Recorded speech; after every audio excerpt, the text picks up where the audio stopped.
In the summer of 1914, Europe was swept into the vortex of total war as the First World War erupted in full force. The assassination of Archduke Franz Ferdinand of Austria-Hungary in Sarajevo was not merely an isolated political incident. It was the spark that ignited a vast and volatile system of military alliances that had been smoldering for decades. The German Empire, positioned at the heart of the continent, suddenly found itself facing a life-or-death confrontation against the Entente powers on both its eastern and western fronts. In Berlin's strategic thinking, a two-front war was the most dangerous scenario imaginable, and every initial effort was aimed at preventing that nightmare from becoming a prolonged reality. The Schlieffen Plan served as Germany's strategic cornerstone, designed to defeat France in a lightning campaign in the west before Russia could fully mobilize in the east. The German General Staff believed that Russia's underdeveloped rail network, vast distances, and unwieldy command structure would slow its response. But reality diverged sharply from these assumptions. Under pressure to relieve France, the Tsarist Empire accelerated its mobilization and thrust massive forces into East Prussia as early as August 1914, far sooner than Berlin had anticipated. East Prussia was far more than a border province. To Germany, it was a land of profound historical, symbolic, and political significance, the cradle of Prussian military tradition. The prospect of Russian troops overrunning East Prussia sent shockwaves through German society. Civilians fled in panic, villages were abandoned, and long columns of refugees moved silently down dusty roads as distant cannon fire echoed like an approaching storm. For the German leadership and military, the loss of East Prussia was unthinkable, regardless of the cost required to defend it. Russia advanced into East Prussia with two major armies. The First Army under General Pavel von Rennenkampf pushed in from the northeast toward Königsberg, while the Second Army under General Alexander Samsonov advanced from the south. In theory, the two could converge and crush Germany's lone defending force, the Eighth Army. But poor coordination, deep personal animosity between the Russian commanders, and a crippled communications system severely undermined their numerical advantage.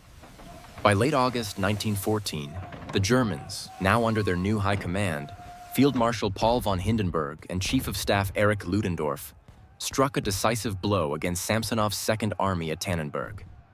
The victory was annihilating. Tens of thousands of Russian soldiers were killed or captured, and Samsonov, overwhelmed by despair, took his own life in the forest. For Germany, Tannenberg was a triumph of immense psychological and symbolic importance, hailed as the revival of Prussian military glory. But for the German High Command, it solved only half the strategic dilemma on the Eastern Front.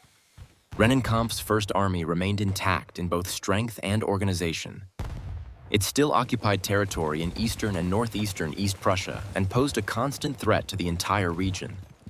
If the Russians regrouped, secured their supply lines, and resumed their advance, they could force Germany back onto the defensive and plunge East Prussia once again into crisis. The German General Staff understood that time was not on their side. A decisive follow-up campaign was imperative. Within this context, the idea of a new offensive quickly emerged, not merely to push the Russians back, but to drive the First Army completely out of East Prussia and restore strategic and psychological control.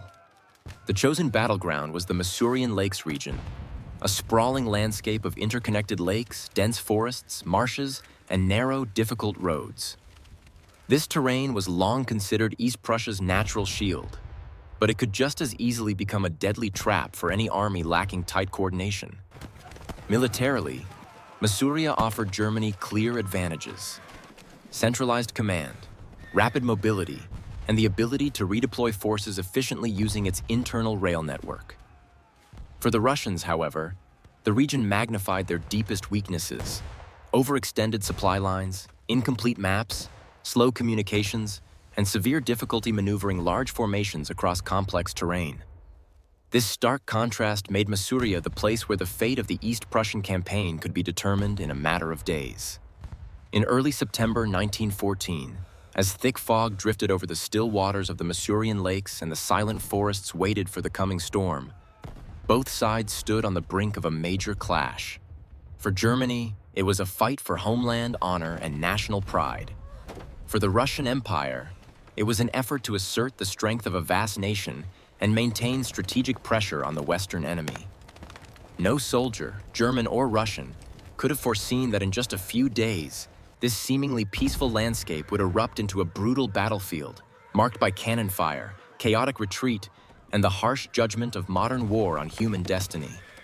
As the Battle of the Masurian Lakes approached in September 1914, the two opposing armies carried into the campaign a stark contrast in organization, command philosophy, and battlefield preparation, despite the Russian Empire's significant numerical advantage. This was not merely a clash of infantry and artillery formations, but a direct collision between two military doctrines and two models of modern warfare at the dawn of the First World War. On the German side, the Eighth Army, its only force responsible for defending all of East Prussia, was deployed in full.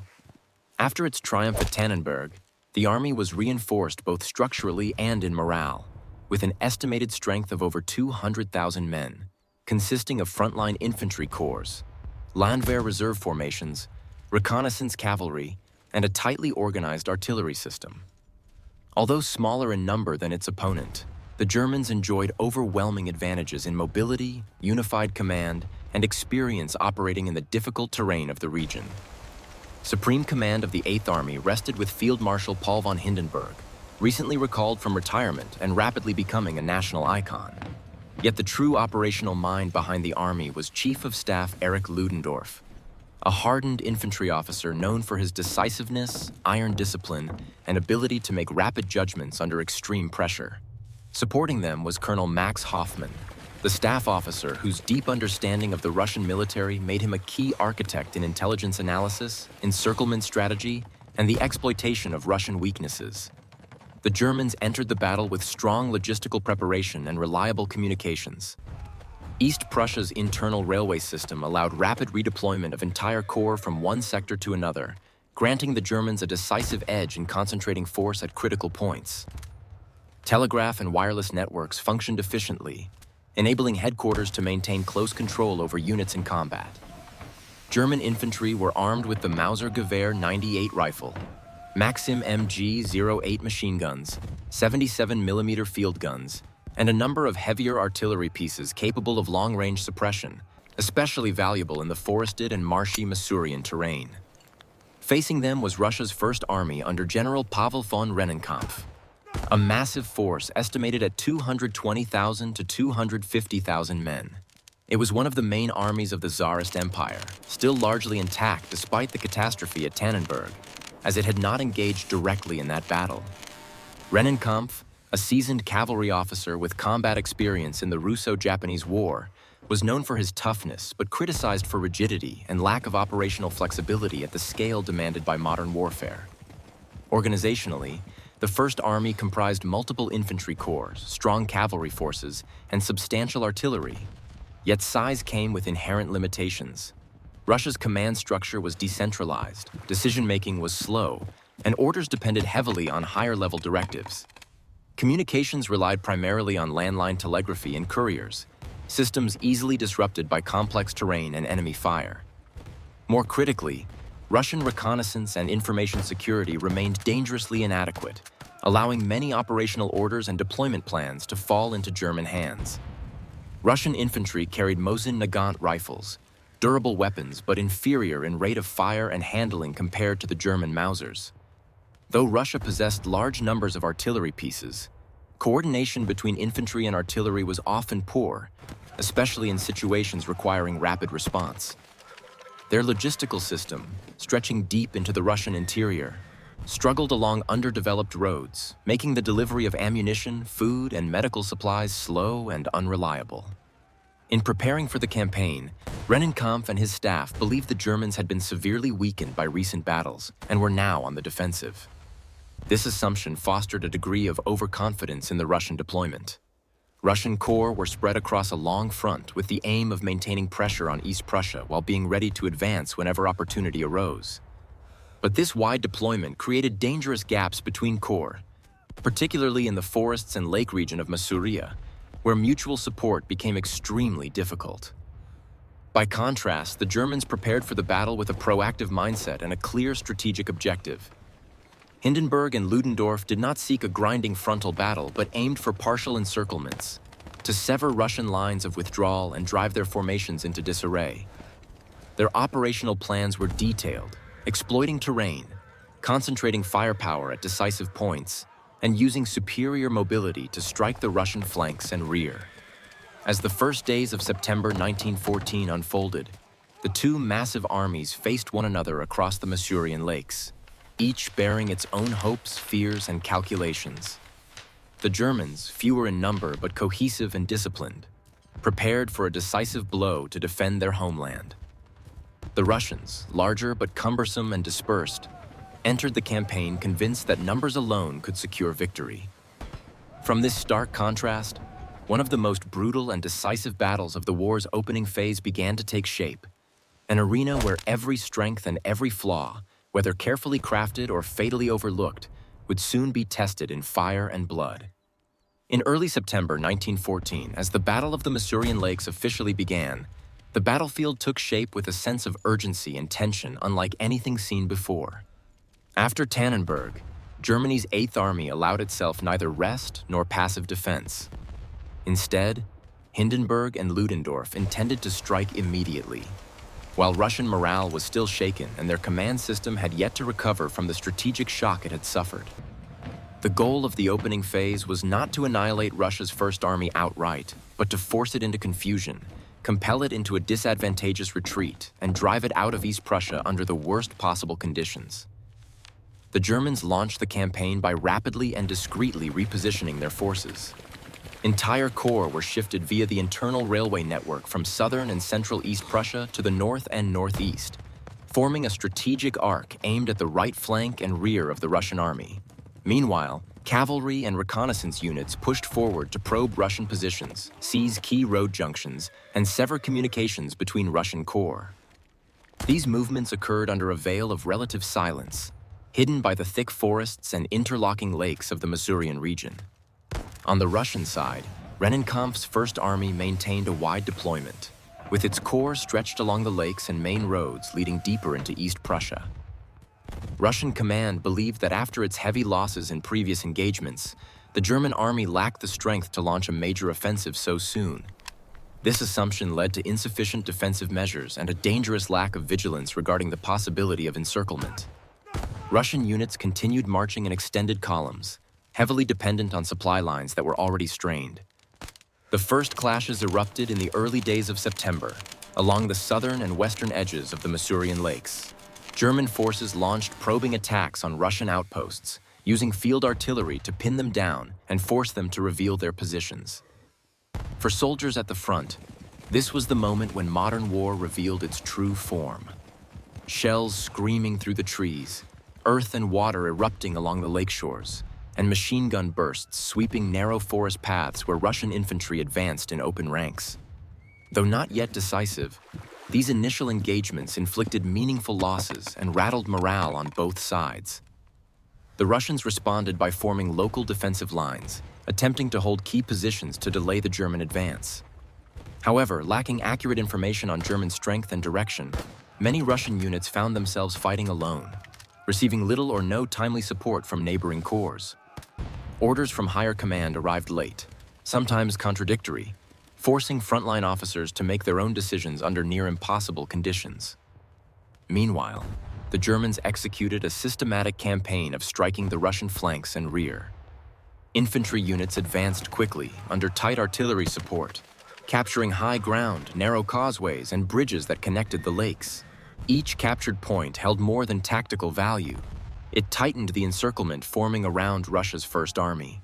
For German soldiers, each step forward was a step taken in defense of their homeland, but also a deeper movement into terrain where a Russian counterattack could erupt at any moment. The early phase of the battle underscored the growing dominance of artillery. German guns, though not superior in sheer number, proved devastating thanks to precise fire concentration and excellent coordination with infantry. Their barrages shattered Russian positions, broke formations, and disrupted supply lines. Russian artillery fired back, but limited information, slow communication, and difficult terrain prevented them from adjusting their fire effectively. For soldiers on both sides, The early days of the Masurian campaign were marked by unrelenting tension. Russian troops, marching through unfamiliar forests and lakes, felt a growing unease, unsure where the enemy was or how strong he might be. German troops, though advancing, battled exhaustion from continuous marching and fighting, always aware that large Russian forces lurked somewhere nearby. Cold nights along the lakes offered little rest, often interrupted by sudden artillery fire, reminding them that the campaign had only just begun. By the midpoint of the opening phase, the momentum had begun to shift toward the Germans. Their thrusts achieved significant gains, forcing several Russian units to withdraw from their initial positions to avoid isolation. Yet Rennenkampf remained convinced that these were merely local attacks, believing his First Army could hold its line if reinforced in time. This failure to recognize the mounting strategic danger gave the Germans the opportunity to continue expanding their encirclement plan on an ever larger scale. Thus, the early phase of the Battle of the Masurian Lakes became a stage of silent but decisive shaping. There was no single dramatic breakthrough, only a relentless sequence of actions where each skirmish won, each bridge taken, each road cut steadily pushed the entire campaign in Germany's favor. As the first signs of Russian withdrawal appeared across the front, the German war machine was already preparing to enter the next phase, one that would bring the battle to its deadly climax, drawing tens of thousands of men into a vortex from which there would be no escape. As the Battle of the Masurian Lakes entered its climactic phase in mid-September 1914, the entire battlefield transformed into a giant grinding machine where steel, fire, and human endurance collided with merciless ferocity. What had unfolded in the opening stage was merely the overture to the true storm. Now, the German High Command's plan revealed its full shape. A sweeping encirclement designed to force Russia's First Army into a chaotic retreat, sever its supply lines, and turn its numerical superiority into a deadly liability. The Germans intensified pressure along the entire front. Southern and Central Corps pressed forward with increasing force, while the Northern Wing, supported by cavalry and reserve units, began to seal off the Russians' eastern escape routes. The terrain of the Masurian Lakes now displayed its full brutality. Narrow roads threading through forests and lakes became lethal choke points where masses of Russian troops were forced to move slowly under German artillery and machine gun fire. Every bridge, causeway, and forest trail became a bloody battleground. German artillery was deployed more densely than ever. Field guns and heavy batteries pounded Russian defensive positions, troop concentrations, and supply routes without pause. The ground trembled, forests were ripped apart, and lakeshore embankments collapsed under the bombardment. For Russian soldiers, every passing hour became a fight for survival as they struggled not only to repel frontal assaults, but also to withdraw in some semblance of order before the encirclement closed entirely. Russia's First Army found itself in increasingly dire straits. Corps were split by terrain and enemy fire, and many units lost contact with higher command for hours or even days. Orders for withdrawal or counterattack often arrived after the situation had changed completely, leaving frontline officers to act on their own amid chaos. The sluggishness of the Russian command system, already a weakness at the start of the campaign, now pushed the entire army toward the brink of collapse. Inside the dense Masurian forests, close-quarters fighting erupted continuously. German infantry advanced in small groups, using the terrain to approach and dislodge Russian strongpoints. Maxim MG-08 machine guns, placed at key locations, swept roads and forest openings. Russian soldiers, often fighting with dwindling ammunition, little food, and no clear idea of where to retreat, held their ground in grim desperation.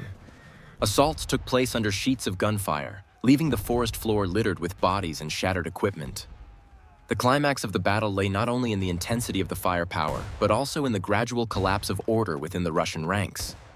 As the German noose tightened and retreat routes came under heavy shelling, Russian formations were forced into a chaotic flight. Supply wagons were abandoned, artillery units destroyed their own guns to prevent their capture, and exhausted soldiers waded through mud and icy water, pushing and trampling one another in their attempt to escape. For German troops, this was the moment when victory seemed within reach. But the cost was starkly apparent. They fought and marched without rest, with many units enduring days of continuous combat and suffering substantial casualties against stubborn Russian resistance. Every gain was paid for in blood. Forests that had once been peaceful became makeshift cemeteries, where fallen comrades were buried hastily at the edges of the battle line. The most brutal stage of the Masurian climax came when German forces launched their final thrusts to sever Russia's retreat entirely. Here, coordination between German infantry, artillery, and cavalry reached its peak. Russian units attempted desperate counterattacks to break open a path, but most were shattered by concentrated fire and Germany's superior mobility. Many Russian formations dissolved into small groups, wandering through forests and marshes, abandoning their wounded and heavy equipment. Amid the chaos, human suffering stood exposed and raw. Russian soldiers, exhausted, hungry, and pushed into a position with no real choice, either fought on or retreated silently into the woods.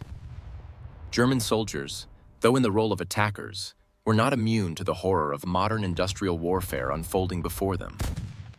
The cries of the wounded, the smell of gunpowder mixed with mud and blood, formed a dark and overwhelming tableau across the Masurian landscape. As the climax gradually subsided, the Russian collapse could no longer be concealed. Although the German encirclement was not as absolute as at Tannenberg, it was tight enough to force the First Army into a retreat under extremely unfavorable conditions. The ferocious crescendo of the Battle of the Masurian Lakes not only determined the outcome of the engagement, but also etched itself deeply into the collective memory of both armies. An unforgiving testament to the destructive power of early 20th century industrial warfare, where human beings were swept helplessly into the grinding gears of history. As the last gunshots of the Battle of the Masurian Lakes faded in mid-September 1914, the battlefield was left in a state of devastation, ruin, and the heavy imprint of a retreat conducted in utter chaos. Russia's First Army, once advancing into East Prussia with the confidence of a powerful invading force, was now driven eastward in exhaustion, leaving German soil physically shattered and psychologically shaken. Their withdrawal bore none of the order of a planned operation. Instead, it resembled the gradual disintegration of a massive force crushed under relentless German pressure and the unforgiving Masurian terrain. From a military standpoint, the Battle of the Masurian Lakes ended in a clear German victory. Although the Germans did not achieve a complete encirclement like the one that annihilated Russia's Second Army at Tannenberg, they nevertheless accomplished their core strategic objective: expelling Russian forces from East Prussia, securing the integrity of their territory, and regaining the initiative on the Eastern Front in the early months of World War I. Russian units fled in haste, abandoning vast quantities of equipment, artillery, supply wagons, and food stores, either falling into German hands or destroyed along the retreat. Casualties on both sides reflected the battle's brutal intensity. Russian losses were severe, with tens of thousands killed, wounded, or captured. Many Russian formations collapsed not because they were annihilated in direct combat, but because they lost cohesion, lacked supplies, and could no longer maintain effective fighting order. Exact casualty figures are difficult to determine due to the chaos of the retreat, but historical estimates consistently rank Masurian as one of Russia's heaviest defeats of 1914, second only to the disaster at Tannenberg. German forces also paid a significant price.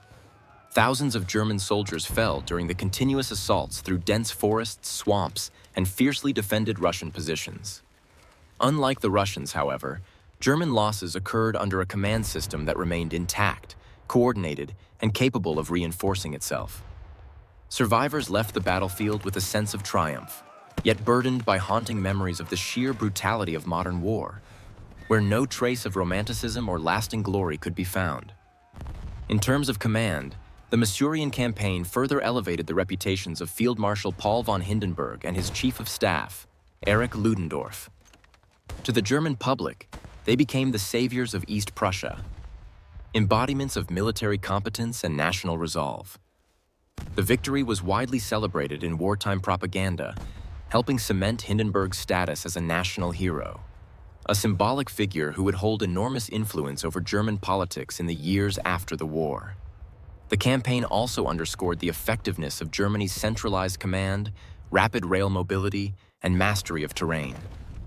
For the Russian Empire, the defeat at the Masurian Lakes was a devastating blow to military prestige and morale. After two catastrophic setbacks in rapid succession, Tannenberg and Masurian, Confidence in the high command was severely shaken. General Pavel von Rennenkampf, though not destroyed like Samsonov, faced harsh criticism for his slowness and lack of operational flexibility. The long-standing weaknesses of the Russian army, poor communication systems, inadequate logistics, and weak coordination between large formations, were exposed with merciless clarity by a better organized opponent. Strategically, the battle's impact extended far beyond East Prussia.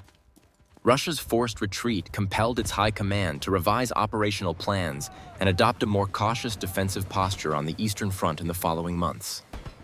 As a result, pressure on Germany during the early phase of the war decreased, allowing Berlin to divert additional resources to the Western Front, where decisive clashes with France and Britain were underway. Though this shift did not deliver a quick victory for Germany, it played a significant role in turning the war into a prolonged attritional conflict. From the perspective of military history, the Masurian Lakes campaign stands as a textbook example of the transition from 19th century warfare to modern industrial war. Numerical superiority was no longer a guarantee of success without coordination, communication, and logistical support. Terrain, mobility, and centralized command became decisive factors. Alongside Tannenberg, Masurian is often cited by historians as a classic demonstration of active defense and strategic counteroffensive executed under unfavorable force ratios. Looking back through the lens of history, what remains of the Battle of the Masurian Lakes is not merely maps and casualty figures. It is the image of tens of thousands of individuals swept into the grinding gears of war, where courage, fear, sacrifice, and despair intertwined. Germany's victory and Russia's defeat at Masurian shaped the Eastern Front in 1914. But they also left a profound reminder of human fate in an era when warfare had grown beyond the control of any single commander, army, or nation. The 1914 Battle of the Masurian Lakes closed not simply with a chaotic retreat, but with a bitter awakening to the true nature of modern warfare. Here, victory carried no pure or triumphant shape. Instead, it was stained with loss, suffering, and memories that neither the attackers nor the fleeing soldiers would ever be able to erase. The forests, lakes, and muddy roads of Masuria became silent witnesses to the fate of tens of thousands of men swept into the vast, merciless war machine of the 20th century. How do you feel about this battle? What leaves the strongest impression on you? The cold, calculated preparation of the German forces, or the tragic disintegration of the Russian army as it collapsed under steel and fire? If you found this content insightful and a genuine window into military history, please like the video to support the channel, subscribe, and follow along so you don't miss the next brutal battles of World War I and the conflicts that shaped the modern world.